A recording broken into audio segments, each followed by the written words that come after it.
బేతాళ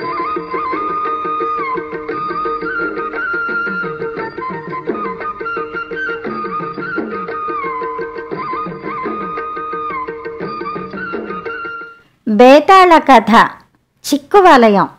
పట్టువదలని విక్రమార్కుడు చెట్టు వద్దకు తిరిగి వెళ్ళి చెట్టుపై నుంచి శవాన్ని దించి భుజాన వేసుకుని ఎప్పటిలాగే మౌనంగా శ్మశానం కేసి నడవసాగాడు. అప్పుడు శవంలోని బేతాళుడు, రాజా, నువ్వు ఈ శవాన్ని ఏమి సాధించడానికి సాధనంగా తీసుకుపోతున్నావో నాకు తెలియదు. కానీ సాధనాలు మంచివి కానప్పుడు సాధ్యాలు దెబ్బతింటాయి.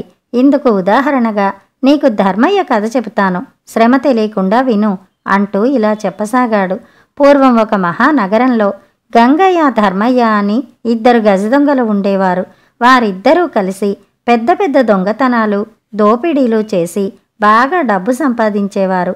రంగయ్య తన వంతు ధనాన్ని నిల్వ చేసుకుంటూ ఆనందంగా జీవించేవాడు. ధర్మయ్య అలా కాక తన వాటాకు వచ్చిన డబ్బుతో ఒక ధర్మసత్రం నెలకొల్పి బీదసాదలకు అన్నం పెట్టే ఏర్పాటు చేసి సాధువు వేషంలో పగలంతా సత్రంలోనే ఉండేవాడు. సాధువు కీర్తి దేశమంతటా వ్యాపించింది. ఈ సంగతి రాజుగారి దాకా వెళ్ళింది. రాజుగారు సాధువును సభకు రప్పించి అతని దాతృత్వాన్ని ప్రశంసించి అతనికి ధర్మదాత అనే బిరుదు ఇచ్చాడు. ఈ ధర్మదాత గజదొంగ అన్న సంగతి ఎవరికీ తెలియదు. ఇతనే తన తోడు దొంగ అన్న సంగతి గంగయ్యకు తెలియదు. గంగయ్య, ధర్మయ్య కలిసి చేసే దొంగతనాలు రాజుకు ఒక పెద్ద సమస్యగా పరిణమించాయి. దొంగలను పట్టే ప్రయత్నాలేవీ ఫలించలేదు. అందుచేత రాజు దొంగల ఆచూకీ తెలిపిన వారికి 1000 బంగారు నాణాలు ఇస్తానని చాటింపు వేయించాడు. ఈ చాటింపు వినగానే గంగయ్యకు ఒక ఆలోచన వచ్చింది. తాను రాజు వద్దకు వెళ్ళి ధర్మయ్య ఆచూకీ తెలిపితే తనకు 1000 బంగారు నాణాలు లభించడమే కాక ఇక ముందు తాను చేసే దొంగతనాలలో ధర్మయ్యకు వాటా ఇచ్చే అవసరం ఉండదు. గంగయ్య రాజుగారి వద్దకు వెళ్ళి దొంగతనాలు చేసేది ధర్మయ్య అని చెప్పి అతని ఇంటి జాడ తెలిపాడు. రాజు భటులను పంపి ధర్మయ్యను పట్టి తెప్పించాడు. ధర్మయ్య తాను దొంగతనాలు చేసింది నిజమేనని ఒప్పుకున్నాడు. రాజు అతని విచారణకు ఒకరోజు నిర్ణయించి అంతదాకా అతన్ని కారాగారంలో ఉంచమని ఆజ్ఞ ఇచ్చాడు. తర్వాత 1-2 రోజులకు రాజుకు ఒక సంగతి తెలియవచ్చింది. ధర్మదాత కనిపించడం లేదు.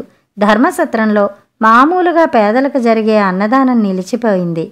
రాజు ధర్మసత్రంలో అన్నదానం నిర్విఘ్నంగా జరగడానికి తగిన ఏర్పాటు చేశాడు.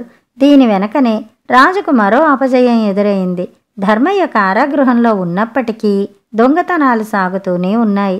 ఈ సంగతి తెలియగానే రాజు తన భటులను పంపి గంగయ్యను తెప్పించి, ధర్మయ్య విచారణ జరిగేటప్పుడు నీ సాక్ష్యం అవసరం, అంతదాకా నువ్వు ఖైదులో ఉండు.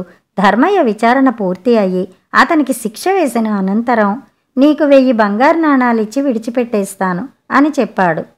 గంగయ్య కొంతవరకు తృప్తిపడి కారాగృహంలో చేరాడు.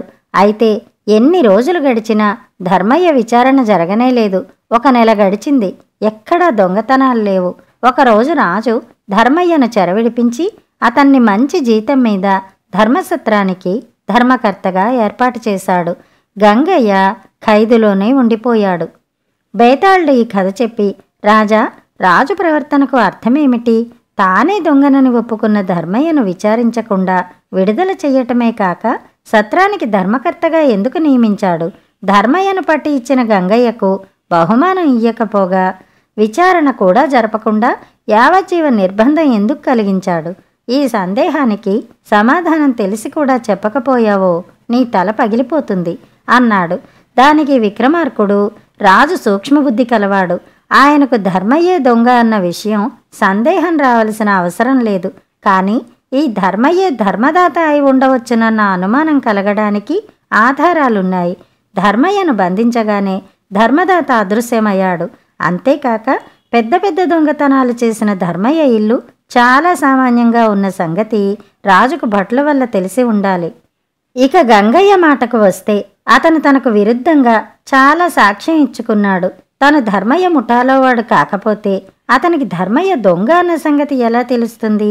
అదీ కాక గంగయ్య మంచి విలాస జీవితం గడుపుతున్నాడు. అన్నిటినీ మించి అతను చేసిన బుద్ధి తక్కువ పని ధర్మయ్య పట్టుబడిన అనంతరం తాను దొంగతనాలు కొనసాగించడం. ఈ విధంగా రాజుకు గంగయ్య పాత్ర పూర్తిగా అర్థమైంది. అతన్ని వేరే విచారించే పని లేకపోయింది. పోతే ధర్మయ్య దొంగ అన్న మాటే గాని అన్ని విధాలా యోగ్యుడు. తాను దొంగతనంగా సంపాదించిందంతా సత్రం కింద ఖర్చు చేసి తాను సాధువులాగా జీవించాడు. అతను గంగయ్య పేరు బయట పెట్టలేదు. గంగయ్యలాగా అతను మిత్రద్రోహి కాడు. సత్రం నిర్వహణ రాజు వహించే పక్షంలో అతను దొంగతనాలు చెయ్యడు. ఇదంతా ఆలోచించి రాజు ధర్మయ్యను అతనికి తగిన హోదాలో నియమించాడు. రాజు చేసిన నిర్ణయాలు తిరుగులేనివి అన్నాడు. రాజుకు ఈ విధంగా మౌనభంగం కలగ్గానే బేతాళుడు శవంతో సహా మాయమై తిరిగి చెట్టెక్కాడు. కథ సమాప్తం. కథ కంచికి, మనం ఇంటికి.